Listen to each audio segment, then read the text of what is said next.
right, so what is Tabor's coaching history? He's got 16 years in the NFL, but just one stint as a head coach, and that was in college in 2001 with the Culver Stockton College Wildcats.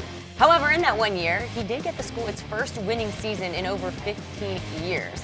Now, before that, he spent 4 years as an assistant at Missouri. But after Culver Stockton, he was assistant head coach at Utah State for 4 seasons. His last college stop would be 2 seasons at Western Michigan. His NFL tour began with the Bears in 2008 as an assistant on special teams, and he'd get his shot at the coordinator for the Browns in 2011 before getting the same role back with the Bears in 2018.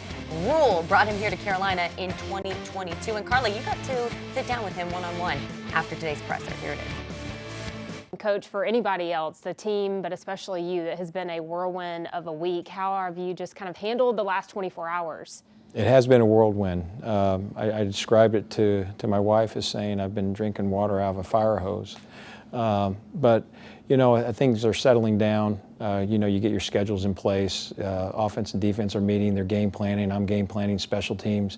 And you're beginning to get into that rhythm. We're so routine-based that obviously yesterday threw a little kink in that. But I think today now we're getting back up to full speed. You mentioned yourself, now the players. What's your message to them in the locker room? I mean, because this is a lot of change for them as well. No, it is a lot of change. But at the same time, we got to be pros. You know, you're a professional football player, I'm a professional football coach.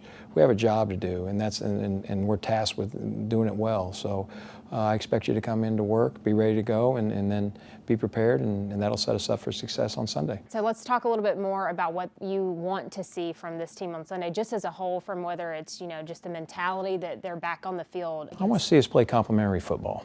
You know, I want us to see that, you know, special teams helps the defense or helps the offense, and the offense moves the ball, scores points, and the defense obviously gets stops. That's, you know, that's the basic stuff. But there's going to be times within the game where a certain unit is going to have to step up and make a play. It could be, for example, in the fourth quarter, maybe we stall out at the 50, but now Johnny Hecker pins him down there, and the game's winding down. Our defense gets a stop, a punt return, and now Eddie kicks the game winner.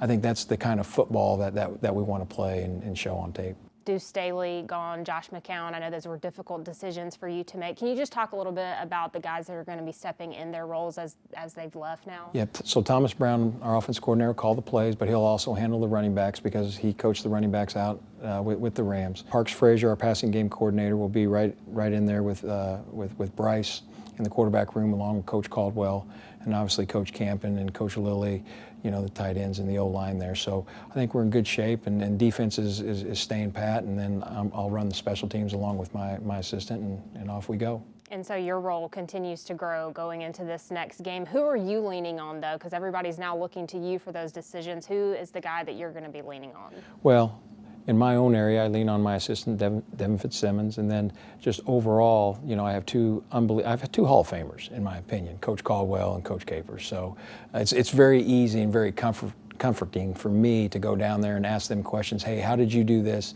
This problem came up. How would you handle this? And take their advice and go from there. You know, you were with the changes that were here last year when Steve Wilks took over, and just the opportunity that you were able to kind of learn from that kind of situation. What are you taking with you now that you're the head guy? What I'm taking from it is the process. And I know it gets kind of, people say, boy, you just keep saying the same thing about the process. But I really do believe that. I mean, we have to win today. And then if you do that, it sets you up for tomorrow. And then you begin to build confidence. And a good, confident player that knows what he's doing, he will set himself up for success on Sunday. What do you think you're going to be feeling before you walk out onto the field on Sunday? I'll be excited. I'll be excited for the guys, you know, and how they're going to play. To be honest with you, it's almost you're maybe a little bit more relaxed. I'll have butterflies, but in a different way you'll be relaxed because of your preparation and the process. You've done everything that you can do. Now what comes up in the game? Now make your adjustments. Are you prepared for those adjustments?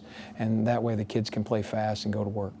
In the NFL, it's kind of interesting when interims take over, the record that teams usually have in that next game back. Not to put pressure on Sunday, but why do you feel that maybe teams are successful in those first games back when changes are made?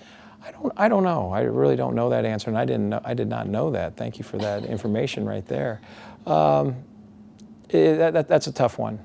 I think every locker room's different, and I think probably every interim coach deals with things differently based upon how the locker room is.